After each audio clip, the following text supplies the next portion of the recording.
Hello students.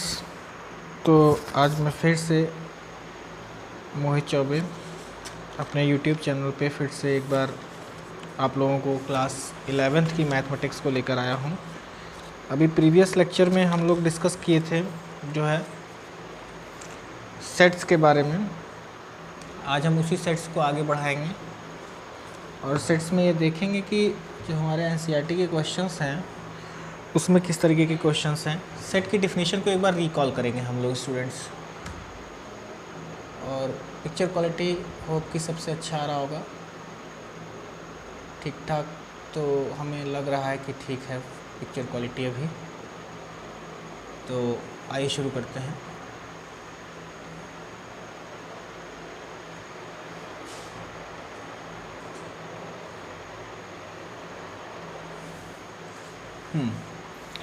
ये देखिए जो सेट्स है, सेट्स में कल मैंने बताया था कि well defined collection of elements, well defined collection of elements, well defined collection of elements, इसके बारे में हम लोग डिस्कस किए थे।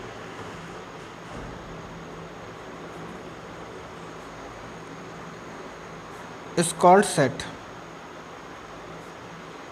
सेट मतलब जिस भी कलेक्शन को अगर हम वेल डिफाइंड कर सकें, जिस भी कलेक्शन को, कुछ कलेक्शन आपको हम दे दिए, उसमें कुछ एलिमेंट्स हैं, कुछ चीज़ें उसमें रखी हुई हैं और उसके बारे में हम डिस्कस कर रहे हैं, उसके बारे में जानना चाहते हैं और उसकी डिफिनीशन अगर हम लोग दे पा रहे हैं, वेल डिफाइंड कर पा रहे हैं, तो हम लोग उसको कह देंगे कि हाँ ये सेट है। जैसे कल एग्जाम्पल दिए थे collection of the elements of T making, जो चाय बनाने वाली जो चीज़ें थी उनके चीज़ों को देख के हाँ कोई भी पहचान सकता है कि जो है कि ये चाय बनाने के सेट है, चाय बनाने का एलिमेंट्स है, इसलिए this is the set of T. इसी प्रकार से हमने बताया था कि जो कुछ प्लेयर्स का एग्जांपल लिए थे कि महेंद्र सिंह धोनी है, विराट कोहली है, सचिन तेंदुलकर हैं, सौरव गांगुली है, तो इनका अगर हम सेट अगर आपको बना के दे रहे हैं तो students you can also identify that these are the names of the players of Indian cricket team and so it is also well defined. अगर ये वेल डिफाइंड है तो ये भी एक सेट है, ठीक है। और इस तरीके से इन सब को हम सेट कहेंगे। अब आइए देखते हैं कुछ क्वेश्चंस हमारे पास जो जैसे एक्सरसाइज के क्वेश्चंस हैं। एक्सरसाइज 1.1 आपके एनसीईआरटी में ये कह रहा है कि पहला क्वेश्चन ही है इसका कि the collection of all the months of a year beginning with letter J. J से देखिए जो जे लेटर है, जो जे लेटर है वो वेल डिफाइंड है कि नहीं। मंथ्स की बात करें, जे से जनवरी, अगर जे से स्टार्ट करेंगे मंथ्स का नाम तो जे से जनवरी आएगा, उसके बाद जून आएगा, उसके बाद जुलाई आएगा। ये जो जे से शुरू हो रहे हैं ये ऐसे मंथ्स हैं जो जे से शुरू हो रहे हैं, जिनकी स्पेलिंग जे से स्टार्ट हो रही है, ठीक है। तो जनवरी है, फरवरी नहीं होगा, मार्च नहीं होगा, अप्रैल मई नहीं होगा, जून होगा, जुलाई होगा, अगस्त नहीं होगा, सितंबर, अक्टूबर, नवंबर, दिसंबर ये नहीं है। तो आप देखिए बस इसमें 3 ही एलिमेंट आए और कोई भी ए जो है इस सेट को मान लीजिए ये सेट ए के इक्वल है, यानी इसका नाम है सेट ए, ठीक है। तो जो सेट ए है वो जो मंथ है उसमें जे से स्टार्ट होने वाले, जे लेटर से स्टार्ट होने वाले जो मंथ्स हैं बस वही हैं इसमें। तो it is also well defined, so it is a set, it is a set, it is a set. ये वेल डिफाइंड है set because it is well defined, ये एक वेल डिफाइंड है, इसी वजह से इसको हम सेट कहेंगे। It is a set because it is well defined. ये पहला क्वेश्चन था स्टूडेंट्स। उसके बाद जब दूसरा क्वेश्चन हम देखेंगे, the collection of most talented writer of India. Very nice question, इसको समझने की कोशिश करिएगा। क्वेश्चन हम लिख दे रहे हैं कि the most talented writer, the most talented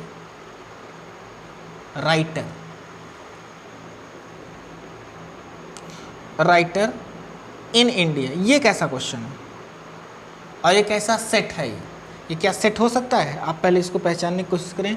the most talented writer, देखिए ये वेल डिफाइंड नहीं है। पहले तो क्यों वेल डिफाइंड नहीं है? जैसे मेरे हिसाब से अगर राइटर की बात करें तो बेस्ट टैलेंटेड राइटर तो हम मुंशी प्रेमचंद जी मानेंगे। अगर आपसे अगर कोई कहा है कि नहीं मैं बेस्ट टैलेंटेड है, तो बेस्ट टैलेंटेड आप बताइए, तो आप हो सकता है मुंशी प्रेमचंद ना बता के किसी और का, रविन्द्रनाथ टैगोर का नाम ले लें। या किसी थर्ड पर्सन से पूछा जाए तो वो बंकिम चंद्र चटर्जी का नाम ले ले, या फिर जो है वो किसी अदर राइटर की, या कोई जो नॉवेल के अच्छे बेहतरीन राइटर हैं उनका नाम ले ले। ठीक, शेक्सपियर का नाम ले सकते हैं। तो बेस्ट टैलेंटेड राइटर जो है, अच्छा इंडिया की बात कर रहा है तो इंडिया के ही राइटर्स की बात करें हम लोग भी, द मोस्ट टैलेंटेड राइटर, तो ठीक है, तो मुंशी प्रेमचंद ना लेके कोई जो है बंकिम चंद्र चटर्जी को भी नाम ले सकता है, या गांधी जी का भी नाम ले सकता है कि ही इज़ ऑल्सो द जो उन्होंने लिखा था नॉवेल कि ट्रुथ से रिलेटेड कुछ लिखा था ना उन्होंने, कि जो है ट्रुथ ऑफ इंडिया ऐसे कुछ करके उनका जो है मैगजीन था, ठीक है, my truth experiment, my experiment with truth, ये था उनका जो है टाइटल बुक का, तो उनका भी कोई नाम ले सकता है। तो इस तरीके से अलग अलग जो इंडिविजुअल्स हैं, जो स्टूडेंट्स हैं या इंडिविजुअल्स कह सकते हैं, उनके हिसाब से टैलेंटेड राइटर जो है अलग हो सकते हैं और उनका आंसर गलत भी नहीं हम कह सकते हैं, ठीक है।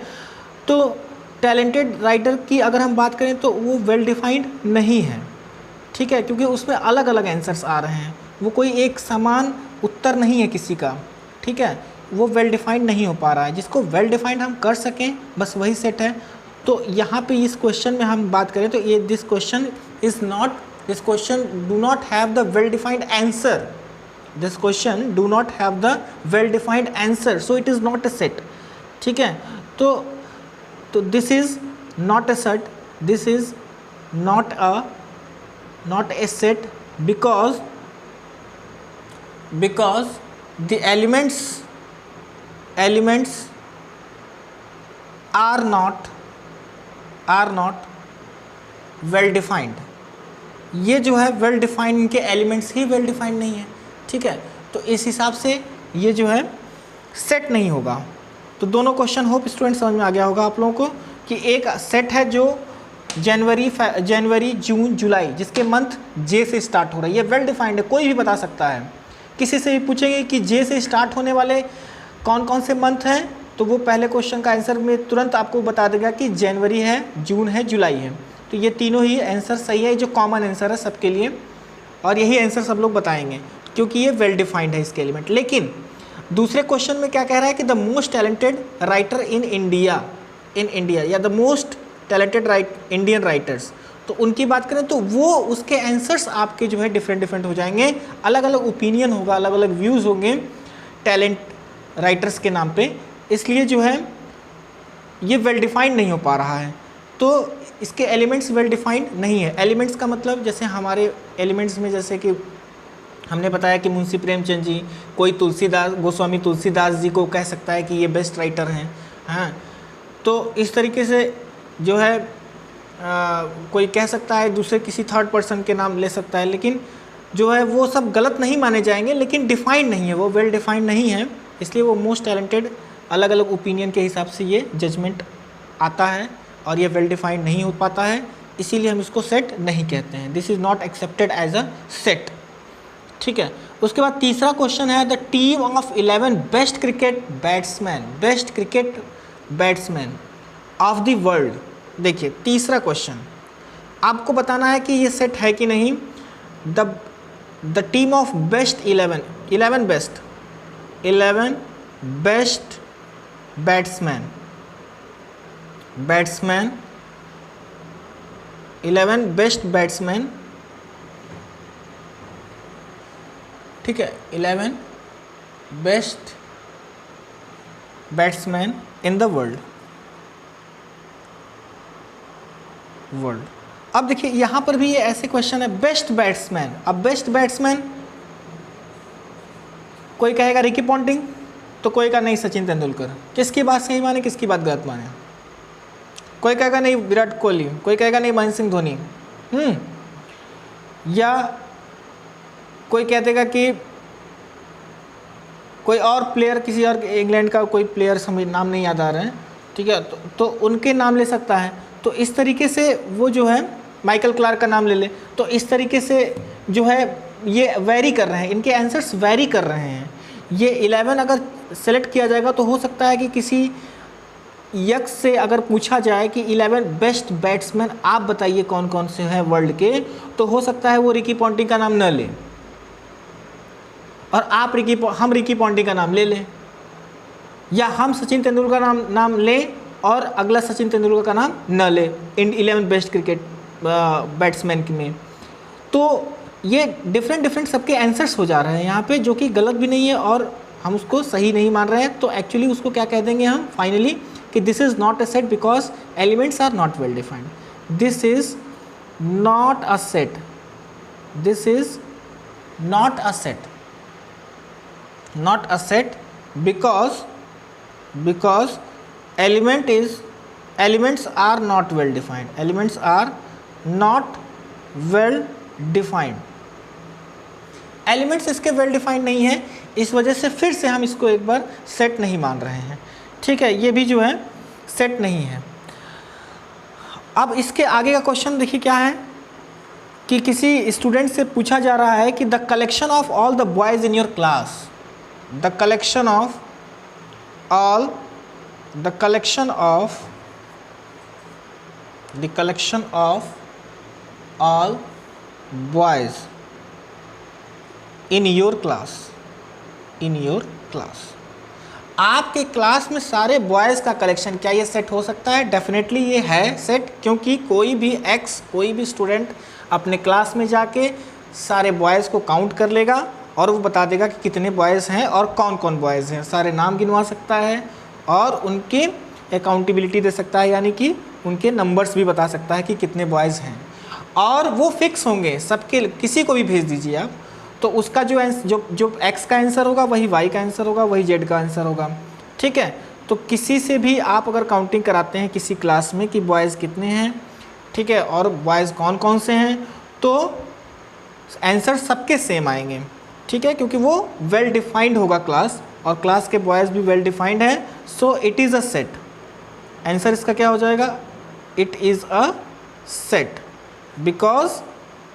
Because elements are well defined. ठीक है, ये एलिमेंट्स इसके वेल डिफाइंड है, इस वजह से ये सेट है। इसके बाद अगला क्वेश्चन आ रहा है कि the collection of all natural numbers less than 100। ये देखिए क्वेश्चन कि वो नेचुरल नंबर जो 100 से कम हो, द नेचुरल नंबर्स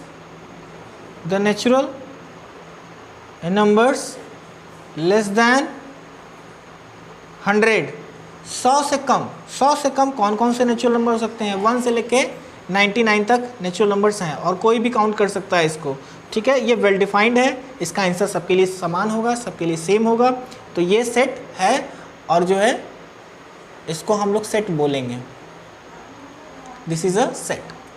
ठीक है, it is a set. The natural number less than 100 it is a set, क्योंकि ये इसके सारे एलिमेंट्स वेल डिफाइंड हैं। अगला क्वेश्चन आता है the collection of novels written by Munshi Premchand. Munshi Premchand ने कौन कौन से नॉवेल्स लिखे और कितने नॉवेल्स लिखे हैं? ये काउंटेबल है और वेल डिफाइंड है इसके एलिमेंट्स।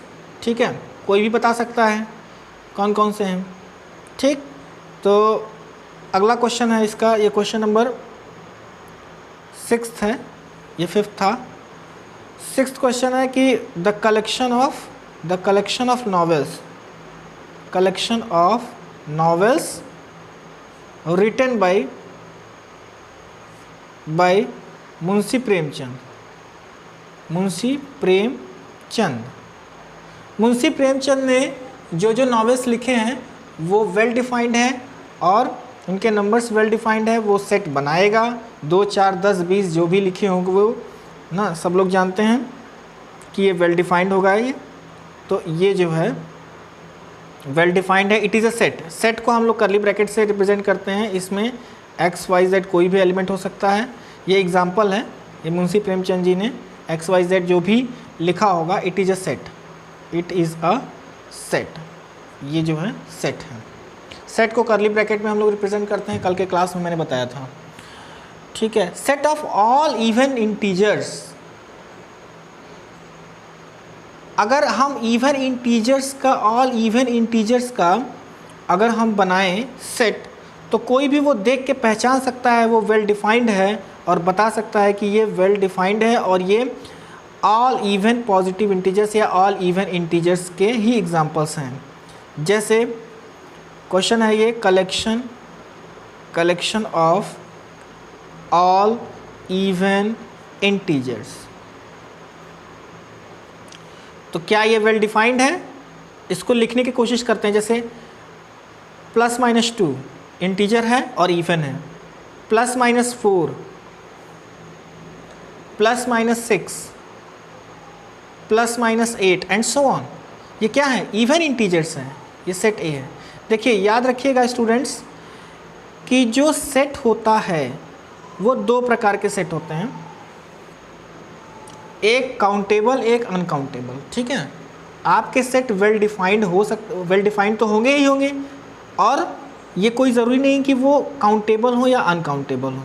ठीक है, जैसे ये अनकाउंटेबल है, ठीक है, इनका इनफाइनाइट है, ठीक है, इनफाइनाइट तक ये जाएगा लेकिन ये सेट है।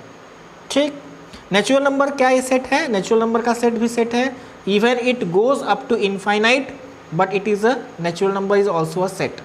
ठीक है, तो वो इनफाइनाइट सेट भी होता है और फाइनाइट सेट भी होते हैं, दो प्रकार के सेट हो गए। इसके बारे में हम लोग आगे की क्लास में लेक्चर करेंगे कि टाइप्स ऑफ सेट क्या होते हैं। ठीक, तो वो हम लोग आगे डिस्कस करेंगे, लेकिन अभी मैंने थोड़ा सा आपको बता दिया कि जो इनफाइनाइट तक जाते हैं उनको भी हम सेट मानते हैं, लेकिन वो वेल डिफाइंड होने चाहिए। कोई भी देख के ये पहचान जाएगा कि ये इवन नंबर्स के, इवन इंटीजर्स के सेट हैं। The collection of even integers, it is a set, ये भी एक सेट है, इट इज़ अ सेट। ठीक है, उसके बाद collection of most dangerous element, ये देखिए बहुत बढ़िया क्वेश्चन है। ये एट्थ क्वेश्चन है, ये सॉरी 8th क्वेश्चन है। The collection of most dangerous animal, most dangerous animal in the world, पूरे संसार का सबसे खतरनाक कौन सा जानवर है? तो देखिए भाई अलग अलग राय है, कुछ लोग तो बहुत खतरनाक जानवर जितना अपने नॉलेज के अनुसार वो बताएंगे कि किसी को छिपकली से डर लग जाती है तो उसी को जानते हैं कि ये बहुत मोस्ट डेंजरस है एनिमल, या कोई कह देगा किंग कोबरा है, या कोई कह सकता है कि हमें बिल्ली से ही डर लगता है, वही हमारे लिए मोस्ट डेंजरस है, या कोई हाथी से डर जाता है वो उसी को खतरनाक मानता है। ठीक है, तो अलग अलग इस क्वेश्चन में अलग अलग ओपिनियन, अलग अलग राय होते हैं और आप खुद ही जजमेंट नहीं कर पाएंगे किसको सही कहें किसको गलत कहें, इसलिए उसको किस कैटेगरी में डालेंगे, उसको डाल देंगे कि it is not a set. Students ये क्लियर होना चाहिए कि जिसमें आप खुद डिसाइड ना कर पाएँ कि किसको हम सही कहें किसको गलत कहें। अलग अलग राय, अलग अलग ओपिनियन जो आ रही हैं और उन सबको हम गलत भी नहीं कह सकते, सही भी नहीं कह सकते। ऐसे केस में, ऐसे डिलाइमा का जब केस आ जाता है तो it is not a set, it is not a set, it is not a set, यही कह देते हैं उसको। ठीक है, क्योंकि elements are not well defined, because elements are not well defined. Well defined नहीं, कौन है इसमें, छिपकली को रखना है कि नहीं रखना है, हाथी को रखना है कि नहीं इसके एलिमेंट में। ठीक है, डेंजरस में किसको रखें किसको हटाएं। ठीक है, वेल डिफाइंड, ये वेल डिफाइंड इसके एलिमेंट्स है ही नहीं। किंग कोबरा को रखना है कि नहीं, कि वो छोटे वाले सांप को रखना है कि नहीं, बड़े वाले सांप को रखना है कि नहीं डेंजरस में, तो ये वेल डिफाइंड इसके एलिमेंट्स हो ही नहीं पाते हैं, इसलिए ये the collection of most dangerous element in the world, इसको सेट हम लोग नहीं मानेंगे। आप लोग समझ गए होंगे कि जो सेट में नहीं थे इसको एक बार और रिवाइज कर लेते हैं। जैसे इस क्वेश्चन में देखें, the most talented writer in India. ठीक है, इस क्वेश्चन में देखें the most talented writer in India, तो इंडिया के मोस्ट टैलेंटेड राइटर, इसमें भी जो है अलग अलग ओपिनियंस आएंगे। ठीक है, कोई किसी को टैलेंटेड मानेगा, कोई मुंशी प्रेमचंद जी को मानेगा तो कोई तुलसीदास जी को मानेगा, कोई रैदास को मानेगा। ठीक है, तो इस तरीके से अलग अलग ओपिनियंस आ जाएंगे। तो ऐसे केसेस में हम लोग जो है मोस्ट टैलेंटेड राइटर को डिफाइन नहीं कर पा रहे हैं कि एक्चुअली है क्या, किसको रखें किसको हटाएं, तो ये भी सेट नहीं था। उसके बाद 11 बेस्ट क्रिकेट बैट्समैन, इसमें भी अलग अलग ओपिनियन आएंगे सबके।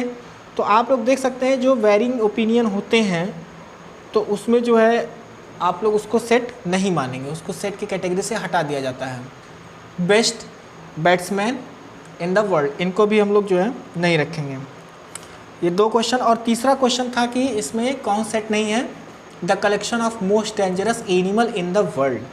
इसमें भी जो है आपके अलग अलग ओपिनियन आएंगे, किसी को छिपकली से डर लगता है तो किसी को कहता है नहीं मुझे छिपकली से तो डर नहीं लगता है लेकिन मुझे सांप से डर लगता है, मेरे लिए तो वो डेंजरस है। ठीक है, तो ये डिफाइन नहीं हो पा रहा है कि किसको रखें किसको ना रखें। तो स्टूडेंट्स क्लियर हो गया होगा कि सेट क्या होता है और सेट के लिए क्या क्या ज़रूरी है।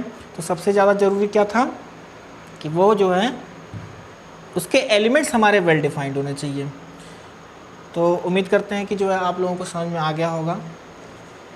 तो अगला जो हम लोग क्लास लेंगे तो उसमें आगे के क्वेश्चन ज़रूर सॉल्व करेंगे इसमें। और तब तक हम आपको बता दें कि आगे टाइप्स ऑफ सेट पे डिपेंड करेगा क्वेश्चंस, और पहले उसकी थ्योरी थोड़ा सा बताएंगे फिर उसके बाद क्वेश्चंस लगाएंगे। और आप लोग ऑफलाइन क्लासेस, अगर वीडियो अच्छा लगा हो ऑफलाइन क्लासेस के लिए भी आप लोग हमको कॉल कर सकते हैं और हमको व्हाट्सअप कर सकते हैं 7388621277। इस पे भी आप हमको कॉल कर सकते हैं या व्हाट्सएप कर सकते हैं। Okay students, okay, thank you.